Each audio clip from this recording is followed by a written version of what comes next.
Assalamualaikum warahmatullahi wabarakatuh. Perkenalkan, nama saya Jian Fajriah. Saya dari kelas 11 IPS 6 akan menjelaskan tentang Aufklärung.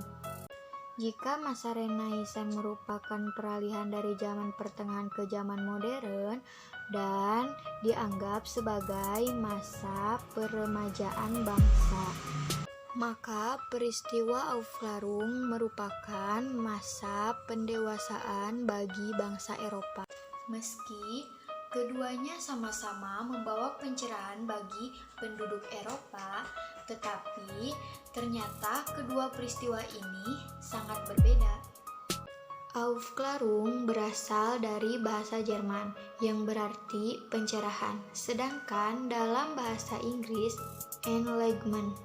Peristiwa ini terjadi pada 1695 sampai 1815. Di masa ini, manusia optimis dengan kemampuannya untuk menciptakan kemajuan yang dapat memberikan cahaya baru.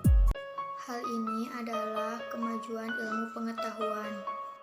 Dalam slogan Aufklärung, Sapere Aude, yang berarti beranilah berpikir sendiri. Immanuel Kant berasal dari Jerman.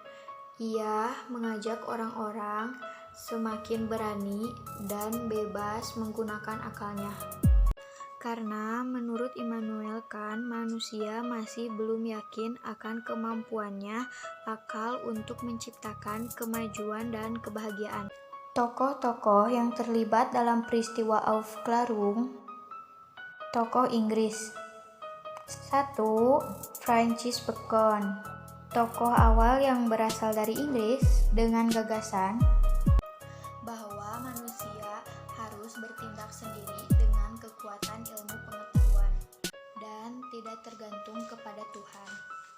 2. John Locke.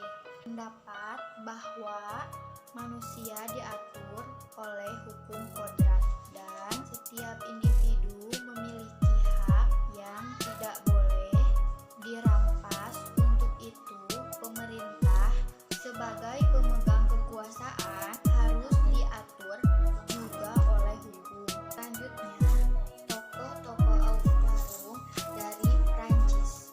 1. Jean-Jacques Rousseau. Dengan idenya, dia berpendapat bahwa negara yang baik adalah mencerminkan kedaulatan rakyatnya.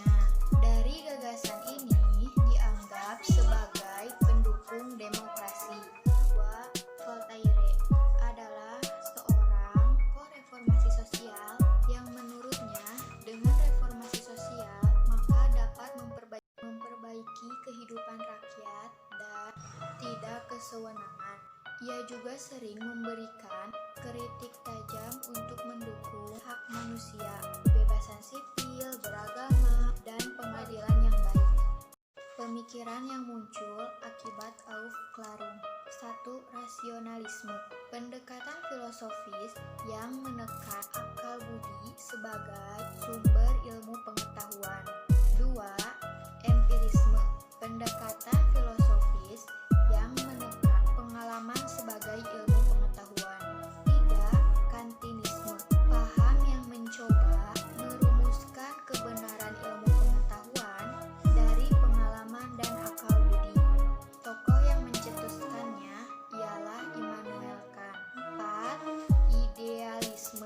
Yang memandang mental dan ideasional dalam pikiran sebagai kunci hakikat realitas. Positivisme. Hasil penyempurnaan dan penggabungan antara empirisme dan rasionalisme. Paham yang menyatakan bahwa ilmu pengetahuan dapat diukur dengan metode ilmiah dan eksperimen. Tokohnya ialah Auguste Comte. 6. Pragmatisme. Aliran pemikiran yang memandang bahwa ilmu pengetahuan bergantung kepada manfaatnya dalam kehidupan. 7. Fenomenolog. Mempelajari manusia sebagai sebuah fenomena. 8. Eksistensialisme. Aliran filsafat yang mempelajari berbagai gejala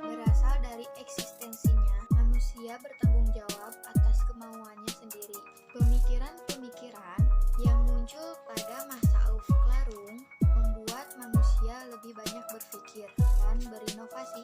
Aliran pemikiran tersebut menjadi dasar pemikiran dari perkembangan ilmu pengetahuan sampai saat ini. Terjadinya gerakan ini disebabkan oleh beberapa hal, yaitu perdebatan antara pihak gerak yang menggunakan iman dan negarawan yang mementingkan akal.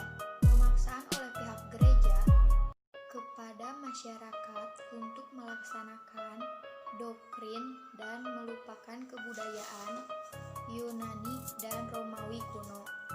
Pengaruh Aufklärung 1. Perancis, terjadi revolusi yang bersejarah karena pemerintah yang tidak bisa menyikapi perkembangan dari lawan dan ide dari Aufklärung itu sendiri. 2.